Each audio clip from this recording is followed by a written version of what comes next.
Hello दोस्तों।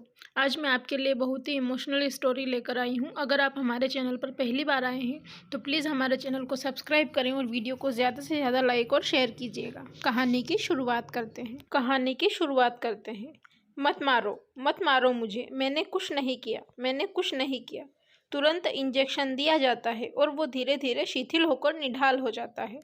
मानसिक चिकित्सालय के गहन चिकित्सा कक्ष में पहले 6 माह से भर्ती संदीप की हालत में कोई सुधार नहीं दिख रहा है। डॉक्टरों की तमाम कोशिशें नाकाम हो चुकी है। किसी को समझ नहीं आ रहा अब आगे क्या इलाज किया जाए। डॉक्टर फिर भी प्रयास में जुटे हुए हैं।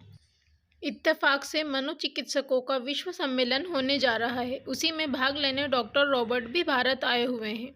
मनोचिकित्सालय के प्रमुख डॉक्टर देसाई परामर्श हेतु इस केस का उनसे जिक्र करते हुए बताते हैं।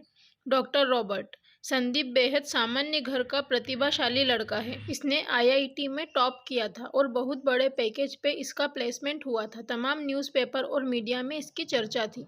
एक मल्टीनेशनल कंपनी में ऊंचे पद पर इसको नियुक्ति मिली।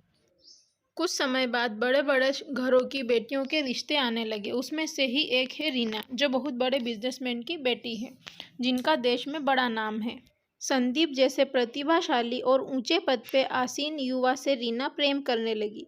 दोनों का विवाह बड़े धूमधाम से संपन्न हुआ, जिसमें नेता अभिनेता बिजनेसमैन भी आए थे। शादी के बाद कुछ समय तक सब अच्छा चल रहा था। दोनों बेहद खुश थे, लेकिन फिर दिक्कतें शुरू होने लगी। संदीप अपने माता पिता का एकलौता बेटा है, जिन्होंने बहुत ही अभावों और गरीबी में रहकर भी संदीप को पढ़ाया लिखाया। संदीप भी अपने माता पिता को बहुत चाहता था और हमेशा अपने पास अपने साथ ही रखना चाहता था। लेकिन रीना को वृद्ध सास ससुर को अपने साथ रखना पसंद नहीं था।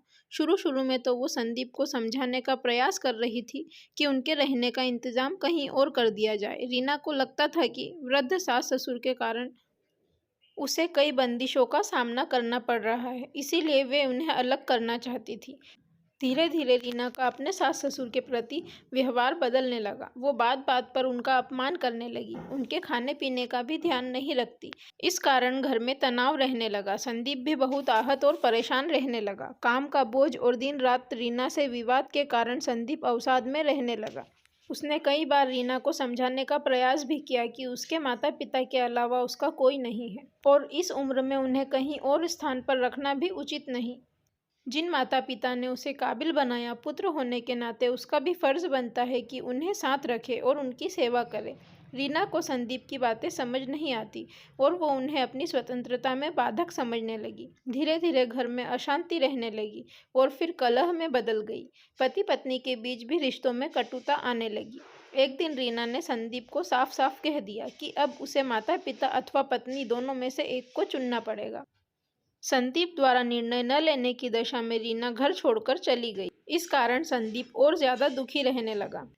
और एक दिन पूरे दल बल के साथ पुलिस की गाड़ियां संदीप के ऑफिस पहुंची और उसे अपमानित करते हुए गिरफ्तार करके ले गई। साथ ही संदीप के माता पिता को भी पुलिस पकड़कर ले गई और बंद कर दिया। रीना ने धारा 498A के तहत अपने पति और सास ससुर के खिलाफ शिकायत दर्ज करवाई थी, जिसके अंतर्गत दहेज की मांग एवं प्रताड़ना का केस लगाया।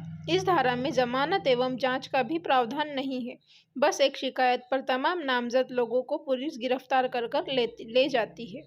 संदीप और उसके माता पिता की हवालात में बेहद पिटाई हुई और मानसिक यातना भी दी गई। बड़ी मुश्किल से संदीप के माता पिता की आयु को देखते हुए उनकी जमानत हो पाई थी, लेकिन संदीप को हवालात में ही रहना पड़ा।